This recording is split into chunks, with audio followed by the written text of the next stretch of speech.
Hello everybody, this is JD.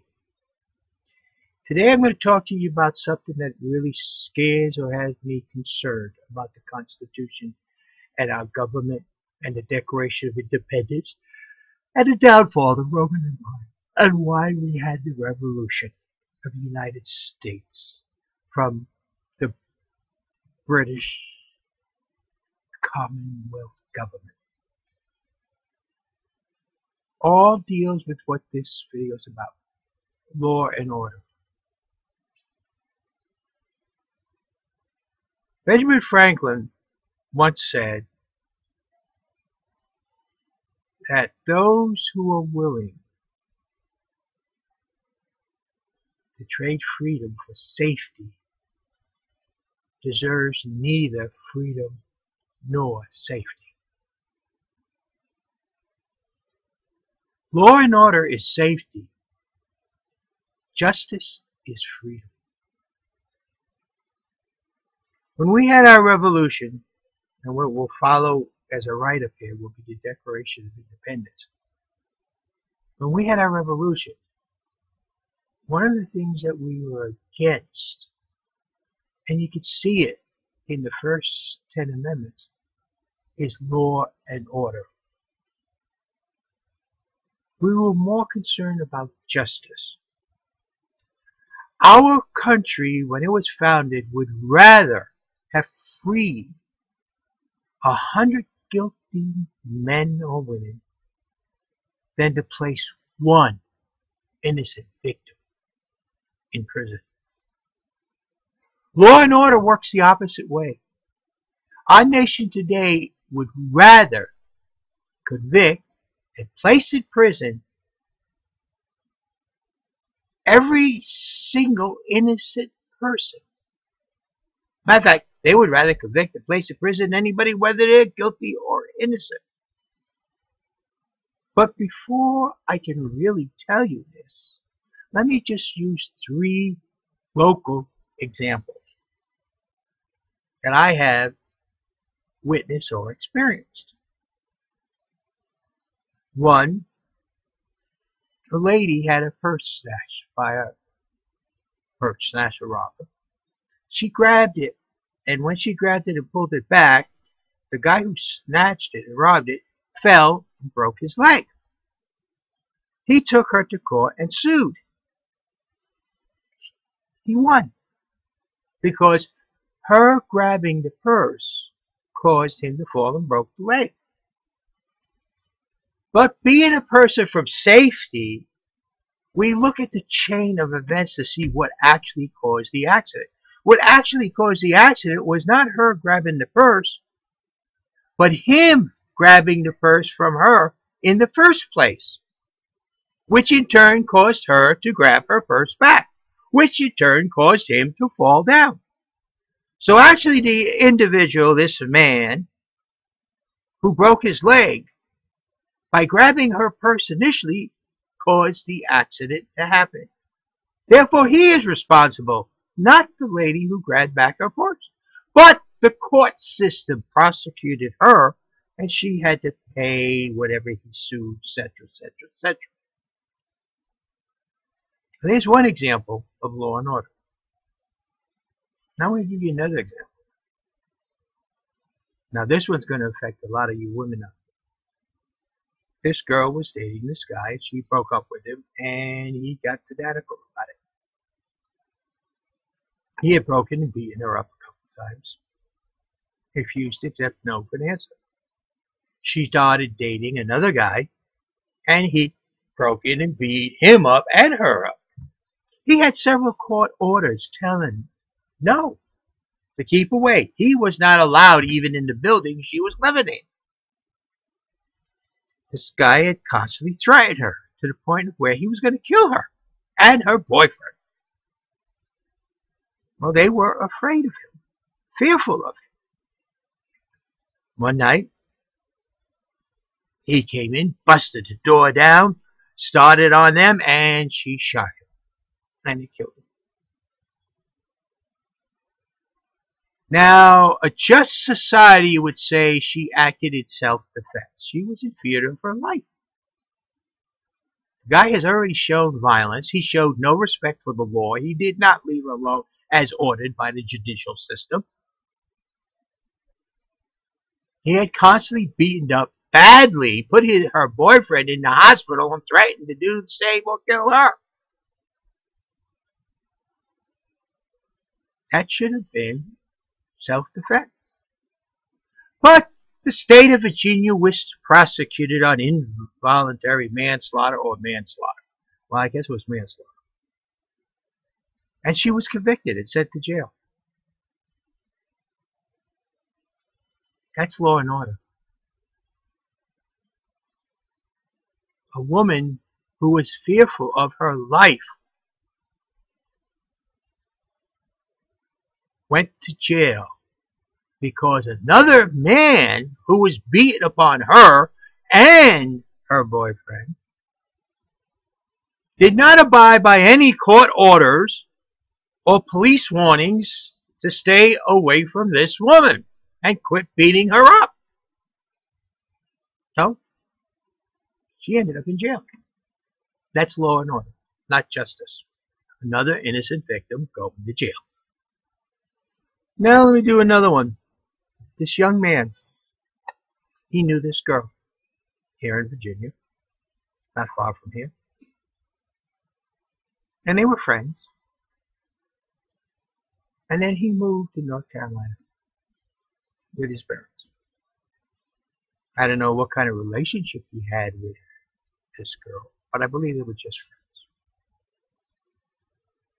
Well, one day, this girl's parents walked in on her. This guy was already gone in North Carolina and saw her looking at pornography. Got upset. Extremely upset. Scared her. To where she said, oh, this is so-and-so's fault. He taught me this.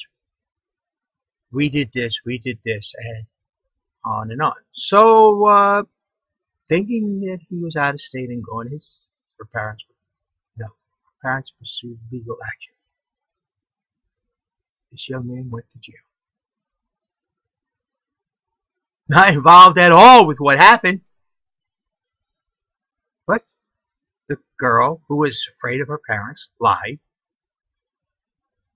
And instead of seeking justice, we did law and order. And an innocent man was finally released out of jail when the girl finally admitted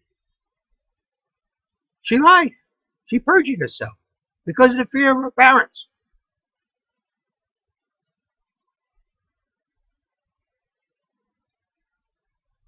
Now, these are 3 incidents that I have witnessed. Now, I have been involved in one, not a big one, but a little one. When I was younger, I had a small construction company, and a person asked me to go and fix some doors on his property. Well, they had an area that used to be a street that they blocked off, and it was a walking mall.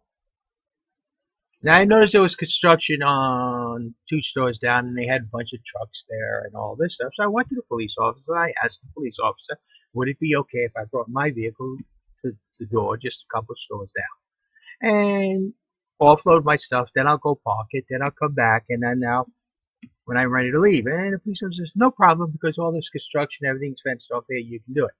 So I did. And I went and I parked my car after I offloaded everything, because I was just a young man and my construction company was basically out of my house. And I used my Aries as my working car. So I went, fixed the job I had to do, went back, got my car, drove it back there to pick up the stuff, and another police officer come up. Tried to explain to the police officer that I asked another police officer, he said it was okay. She didn't care. She didn't want to hear it. She just gave me a hard time. She wasn't even going to let me offload, get my stuff in the car, but I went and got it. She threatened to arrest me.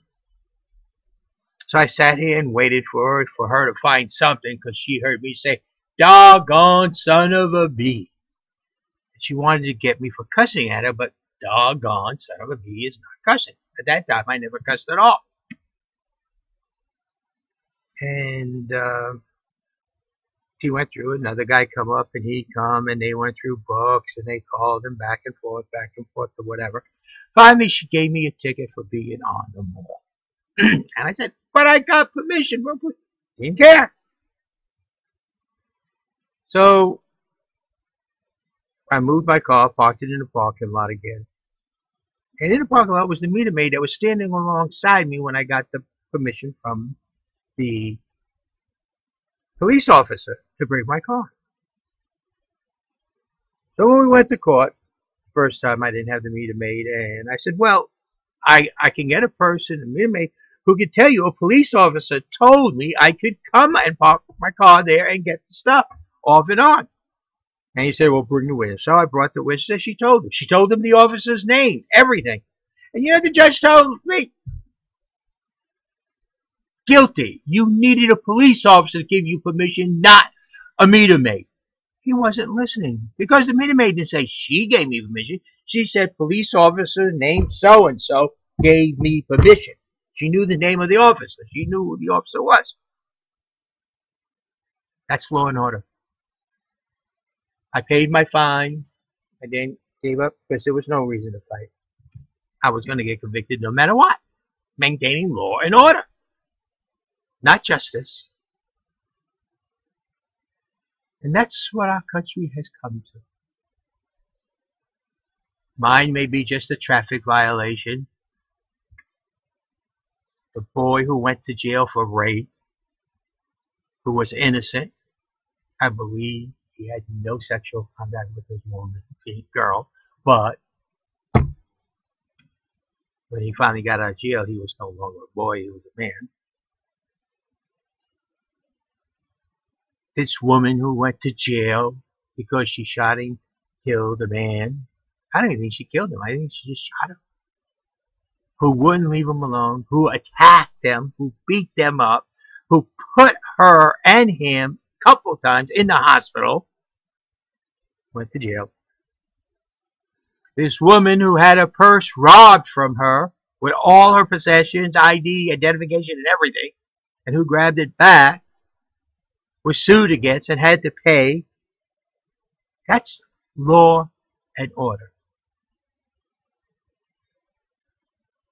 That's what our forefathers in this country, and it was a colony, dealt with the British government. They could arrest, throw you in jail, give you a mock trial, and lo and behold, maintaining law and order, you are gone. And that is the United States today.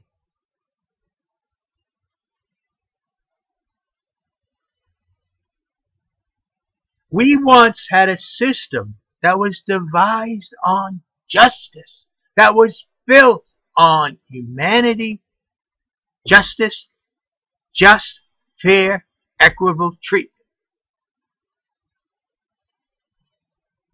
That's what justice is. Not convicting those who do no wrong. That's justice.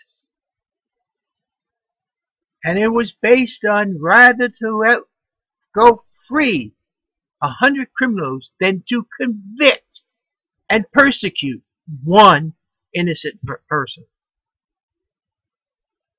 But today, it's not there. Prosecutors claim their victory at prosecuting. How many of them were innocent? How many of them should not have been prosecuted? How many people have died by the gun of a police officer because they done nothing? I can give you positively one I know of. It was a 9 or 12-year-old boy who had a toy gun. And a police officer shot him dead. That's law and order for you. We have a nation that is so corrupt that is losing all its constitutional values. And I'm trying to fix it, but I can't do this alone. You, the people, must understand. We together. Somebody posted something that, quote unquote, Senator Hillary Clinton said about how our government was being undermined through different things. And my comment was, well, she should know. She's the one who's doing it all. She has done it all herself. Imagine her as president. If, as not president, she already thinks she's beyond the law, that she can do what she wants, but punish those beneath her. What kind of president, what kind of leader is that?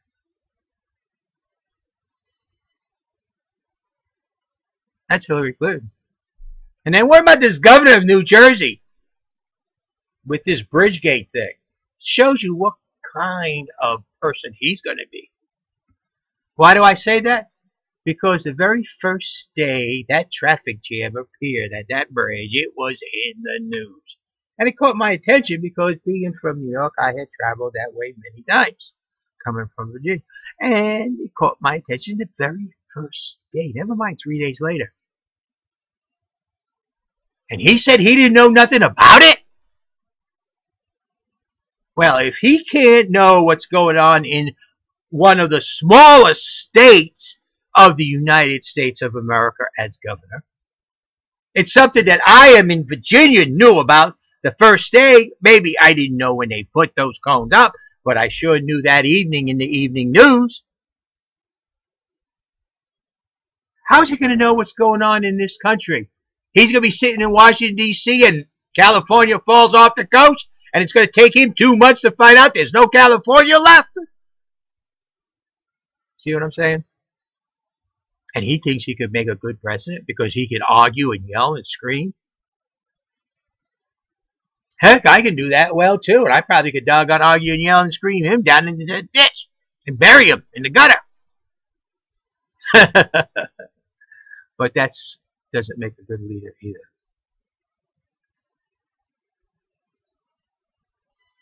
Person who looks to take care of the people that he represents, the people that he's there for. The nation is made up of people, and they are the ones that matter. Not the few elite rich, but everybody else also. And justice must be ensured for each and every one.